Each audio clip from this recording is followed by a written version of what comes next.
Self-esteem can be defined as a person's general sense of self-worth or personal value. Some believe that self-esteem is a personality trait and will be an enduring quality in life. Beliefs about yourself, such as your appearance, personal beliefs, and behaviors, all weave their way into developing a person's self-esteem. However, this process of self-esteem development is often determined by many other factors in a person's life, both positive and negative.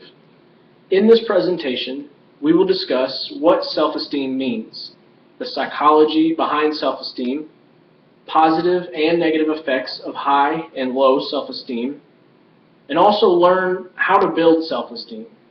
And hopefully, by the end of this presentation, you will be able to offer some support and encouragement to someone you might know who struggles with self-esteem issues.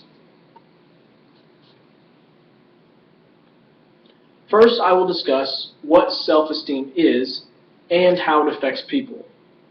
Simply defined, self-esteem is your opinion of yourself.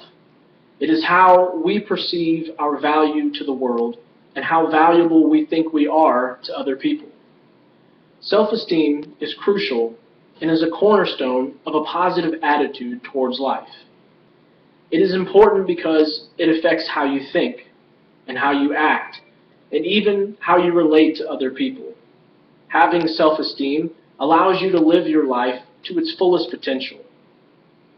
If your self-esteem is low, it means that your confidence is also low and your thought pattern is probably negative.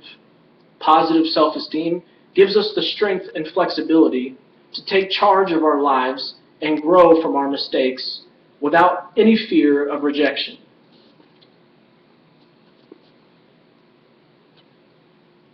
Next, we will discuss the psychology and science surrounding self-esteem. In the area of psychology, there are actually ways to measure a person's self-esteem. One of the tests that can be considered is the Rosenberg Self-Esteem Scale, which was created nearly 50 years ago by Dr. Morris Rosenberg. This scale can be used to measure the level of a person's self-esteem.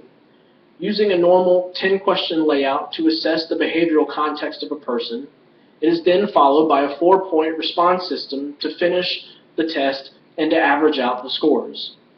The test will determine whether you have low self-esteem or high self-esteem, which leads into our next point, which is the highs and lows of self-esteem.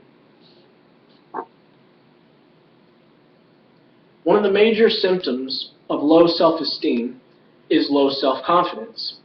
A person that has low self-esteem, for one thing, will always try to avoid making social contact with other people. They are usually introverted, and they'll be seen as shy and avoid making eye contact. In contrast, if a person has high self-esteem, they generally have an overabundance of confidence. These people may come across as rude, arrogant, or even full of themselves.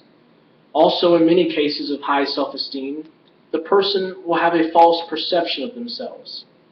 This false perception disconnects them from reality, and it usually affects people in a very negative way.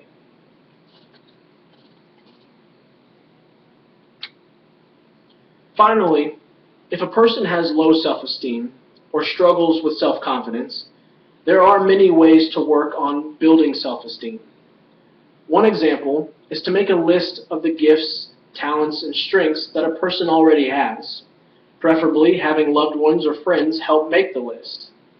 Technology has also allowed for self-esteem blogs on the internet. It encourages people to write about their successes on a daily basis. Another way to overcome low self-esteem is to diagnose anything in your life that may bring you down, whether it be a job, friends, or location. Sometimes a simple change in environment will help boost self-esteem.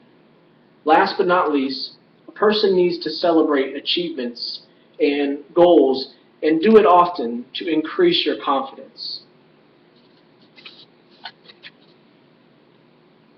In conclusion, I hope that you have gained some knowledge about self-esteem, what it is, the science behind it, the effects of too much or too little, and also how to get it.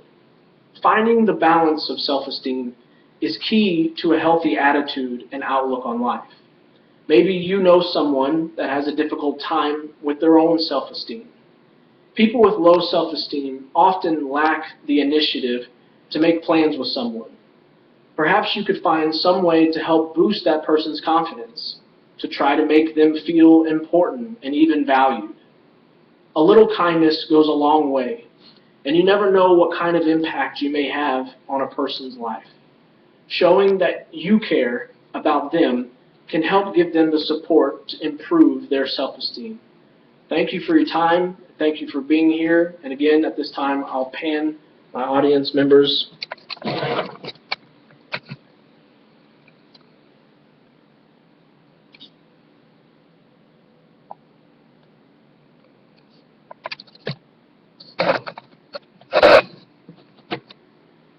Thank you.